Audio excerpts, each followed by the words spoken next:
Buonasera a tutti, benvenuti alla maratona di lettura Il Veneto Legge, proposta dal tavolo di coordinamento di Rovigo Città che Legge. Questa sera il tema che proponiamo, che è proposto dalla Regione del Veneto, sarà il tema dell'acqua e quindi vi proponiamo una sequenza di letture e di brani musicali che illustrano un percorso partendo da un anniversario importante che è quello dell'alluvione del 1951 e quindi inizieremo dal racconto di questa alluvione e poi ci snoderemo a seguire tutti i percorsi dell'acqua che la nostra terra, che vive fra due fiumi e che è sempre strappata all'acqua, può incontrare lungo il percorso del grande fiume Po. E saremo accompagnate in questo percorso da Antonia Tessari e da Camilla Masin, che intervalleranno le nostre letture con dei brani musicali. E i lettori di questa sera sono rappresentanti delle associazioni e dei soggetti che partecipano al tavolo di coordinamento di Città che Legge. Buona serata a tutti. Sembrava che il Po cambiasse letto, dal buco enorme, sempre più largo, sempre più profondo. Una cascata d'acqua si riversava sulla campagna, sommergendola. Il moncone d'argine, ancora intatto, oscillava sotto i piedi.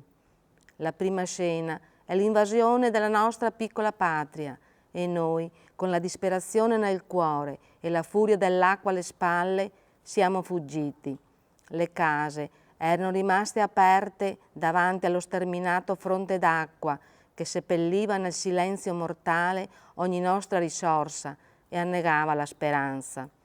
Abbiamo visto l'acqua trasformatasi in mostro dilagante, grigio, affamato, di terra. Nel crepuscolo abbiamo visto galleggiare tra le schiume i pezzi della nostra esistenza, le cose della vita quotidiana, perfino i crisantemi strappati nei cimiteri. L'acqua ha violentato allora i vivi e i morti. Quando Siddhartha ebbe finito, Vasudeva levò su di lui il suo sguardo affettuoso. Un po' indebolito dagli anni, non disse nulla, ma in silenzio irradiò verso l'amico amore e serenità, comprensione e sapere. Prese per mano Siddhartha, lo condusse al sedile presso la riva, sedette con lui e sorrise al fiume. Tu l'hai sentito ridere, disse, ma non hai sentito tutto. Ascoltiamo, udrai ancor altro. Ascoltarono. Lieve si levava il canto del fiume dalle molte voci. Siddhartha guardò nell'acqua e nell'acqua che scorreva gli apparvero immagini. Apparve suo padre, solo, afflitto per il figliuolo. Egli stesso apparve, solo, anch'egli avvinto al figlio lontano dai legami della nostalgia. Apparve suo figlio, altrettanto solo, avido ragazzo sfrenato sulla strada ardente dei suoi giovani desideri, ognuno teso alla propria meta, ognuno dalla meta ossessionato, ognuno in preda alla sofferenza. Il fiume cantava con voce dolorosa, con desiderio, e con desiderio scorreva verso la sua meta. La sua voce suonava come un lamento. Odi? Chiese lo sguardo silenzioso di Vasudeva. Siddhartha annui. Ascolta meglio, sussurrò Vasudeva. Siddhartha si sforzò ad ascoltare meglio. L'immagine di suo padre, la sua propria immagine, l'immagine del figlio si mescolarono l'una nell'altra. Anche l'immagine di Kamala apparve e sparì. E così l'immagine di Govinda e altre ancora. E tutte si mescolarono insieme, tutte si tramutarono in fiume. Tutte fluirono come un fiume verso la meta, bramose, avide, sofferenti. E la voce del fiume suonava piena di nostalgia, piena di ardente dolore, di insaziabile desiderio. Il fiume tendeva alla meta. Siddhartha lo vedeva affrettarsi, quel fiume che era fatto di lui e dei suoi e di tutti gli uomini che egli avesse mai visto.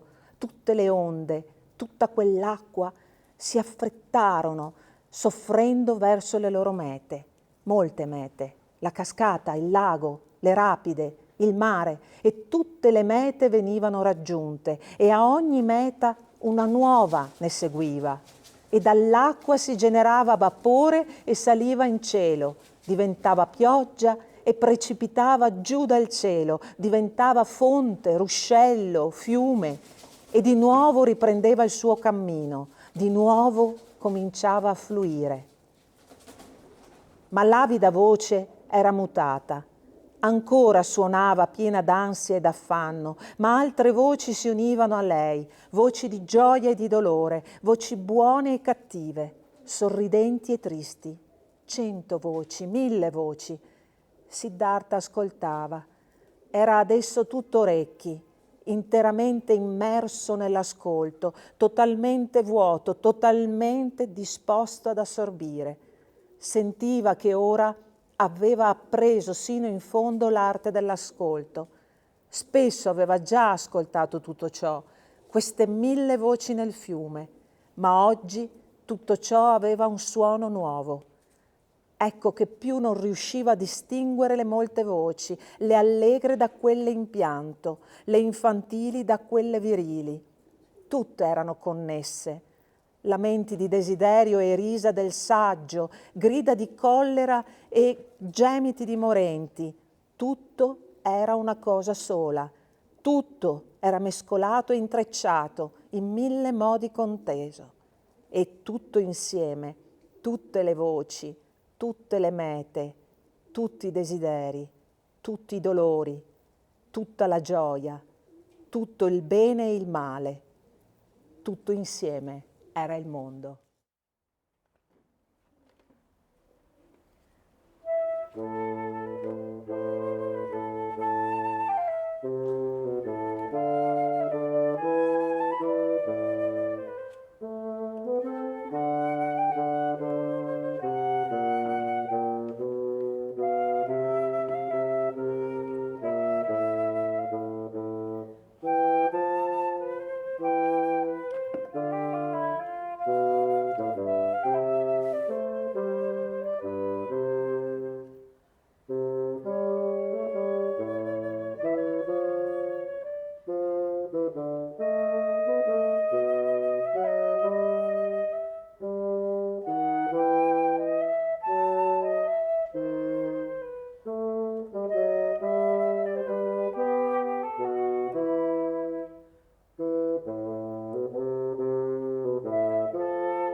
Salve Nilo, che giungi in questa terra per dar vita all'Egitto, provenendo da luoghi di mistero.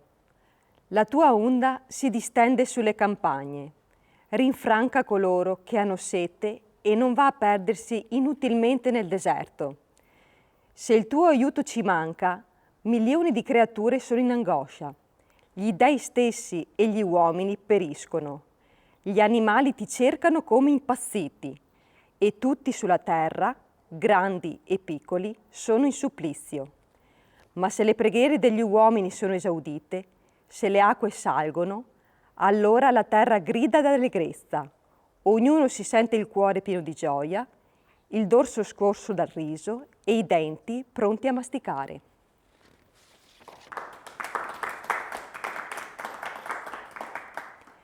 e l'acqua fresca nasce, fa ruscelli, scende, casca sui passi, scroscia e frusciando fa il fiume. E l'acqua sciolta nuota nelle valli è lunga e lenta, larga, silenziosa, luminosa, fa il lago. E l'acqua a onde muore, non muore mai, e muore, non muore mai, e muore, mentre immensa fa il mare. Roberto Piumini. Mi fermo sul molo a guardare una barca che rientra.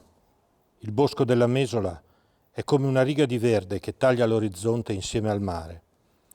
Noleggio una bicicletta. Pochi chilometri e si arriva a Gorino e infine alla sua punta più estrema, tra lunghe strisce di terra arginate da sassi per proteggere le strade asfaltate dal moto ondoso. L'acqua tra i canneti è color terra. I campi coltivati sono pezze di verde, di giallo, contro il cielo azzurro. Nell'aria l'odore del salmastro e un vento continuo che porta le voci della risacca. Raggiungo l'isola del Bacucco. Il faro bianco accanto a un enorme casone rosso è il punto di riferimento di tutti i pescatori della zona. La luce della lampada buca la notte con il suo fascio intermittente. Mi fermo. Sono rimasto solo. Guardo il mare. Un gabbiano plana, resta immobile per qualche minuto contro vento. Poi si lascia andare, fa un mezzo giro e se ne va verso l'orizzonte.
Sulla strada che costeggia la lunga insenatura, le corriere sussultano a causa delle buche nell'asfalto. Intorno l'acqua è contornata da linee di terra basse all'orizzonte e adesso attraversiamo l'insenatura su un bettolino per un modico prezzo. Reinhard a prua con lo sguardo alla deriva, mentre l'uomo del bettolino allegramente dichiara che in caso di affondamento lui non risponde. Vicino alle coste frastagliate passa una barca a motore, sfiorando i cespugli di cannella palustre. Quei frastagliamenti sono terreni incerti e quanto si vede oggi l'anno prossimo sarà diverso per alluvioni o mareggiate o bradisismi. Quanto si vede oggi è un'apparizione di grazia in mezzo a 100.000 sprofondamenti. Dall'altra parte dell'insenatura una chiesetta con aria messicana, rimasta isolata su una lingua di terra. Pesci saltano fuori dall'acqua, due solitari aironi nello spazio luminoso pieno di riflessi rossastri.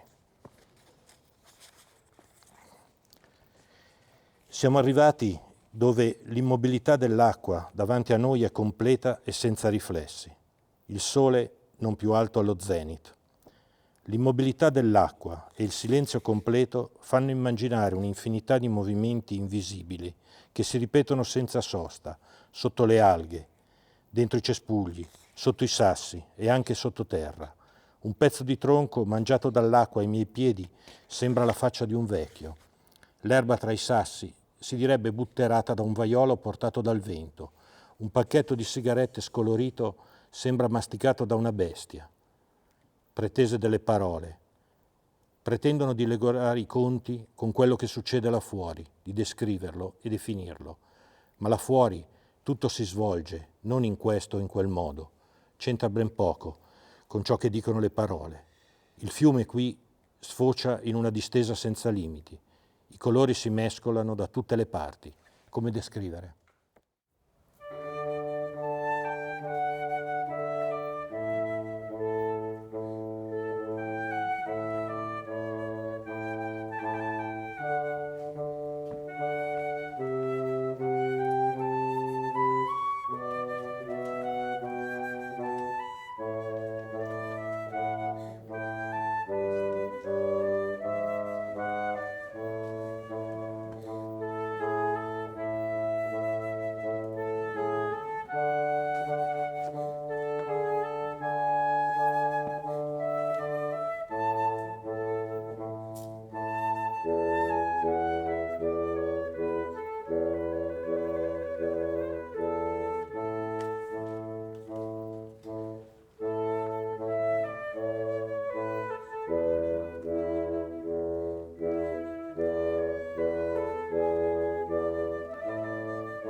Io mi inchino a te, pioggia, per la scompostezza dei tuoi gesti, il tuo ignorare la clemenza e affratellarti al fulmine, la tua rigorosa indisciplina, il lancio di lame e le perle roteanti per finezza e fluidità, per imperativi e adagi. Mi inchino a te, per il bere animale, le lingue che devotamente zitte ti leccano salvando ali, pelli e squame, per i colloqui vegetali e la passione del vento. Mi inchino nella mia irrilevanza. L'acqua sussurra, picchia, canta, piange, mugge. Il fruscio della pioggerella che cade sulle foglie è lieve. Pare una voce misteriosa che sussurri. Le gocce di un acquazzone tambureggiavano staccate, poi si riunivano in uno scroscio sonoro. Il ruscello veloce ha sempre voglia di cantare. L'acqua che stilla da una fontana ha un voce di pianto. Il mare in burrasca fa paura. Mugge con rabbia mentre scaglia le onde spumeggianti verso la riva. Achille Campanile. Al mattino mi sveglio e mi domando quali sponde abbia il tempo, questo largo fiume, tanto largo che il cuore mal ne conosce i confini e vi spazia dentro in cerca d'amore. Acqua che te si scapà dalla sorgente, strucco idee e non go niente. Acqua che te canti nel bosco fresco, voglio cantar ma non che riesco. Te si prigioniera in tel goto, te sbrissi in bocca goto a goto. Amiga dell'erba e della natura, ma quando te rusi te fe paura. Acqua benedetta, da quando son nato a quando moro, stame sempre vicin perché te si un tesoro.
Grazie a tutti per aver partecipato a Città che Legge, che è un'iniziativa del Comune di Rovigo, assessorato alla cultura, con la collaborazione di tutti i sottoscrittori del Patto per la lettura e ringraziamo l'Accademia per l'ospitalità e il Centro per il Libro e la Lettura del Ministero della Cultura che supporta e sostiene questa iniziativa.